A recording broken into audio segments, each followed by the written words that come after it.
अगर कोई हमारे हाथ से हमारी उंगलियां काटने की कोशिश करे या हमारी भुजाओं से हमारी हथेली काटने की कोशिश करे तो किस तरह का कष्ट होगा आपको। वही कष्ट पहुंचाया है चाइना ने हमें लद्दाख पर अपनी लालची नजरें गड़ा के, और वहां हमारी सीमा का एक एक इंच बचाते हुए हमारे 20 जवान शहीद हो गए हैं।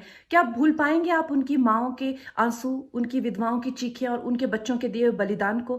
क्या ये सोचना ठीक है कि सेनाओं का जो सरहदों पे जो युद्ध होता है वो सिर्फ सेनाओं का होता है, वो सिर्फ सरकार का होता है? क्या उसमें हमारा कोई योगदान नहीं है?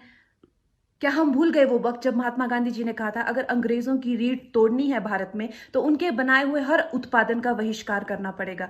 तो क्या ये जरूरी नहीं है कि हम भी इस युद्ध में हिस्सा लें? क्योंकि लद्दाख सिर्फ एक जमीन का टुकड़ा नहीं है, भारत की अस्मिता का एक बहुत बड़ा हिस्सा है, भारत की हथेली है। हम उसे किसी तरह से इस दुश्मनों के उनके गंदे इरादों में सफल नहीं होने दे सकते।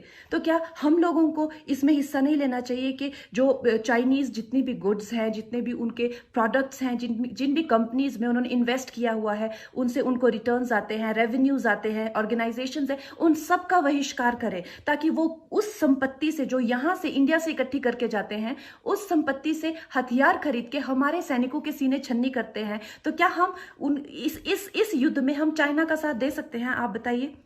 ये क्या हमारा कर्तव्य नहीं है कि हम अपनी सेनाओं का और अपने सरकार का साथ दें? तो हमें प्रतिज्ञा लेते हैं कि हम आत्मनिर्भर बनेंगे और चाइनीज गुड्स को बिल्कुल बॉयकॉट करेंगे और इस युद्ध में हिस्सा लेके भारत को जिताएंगे। जय हिंद।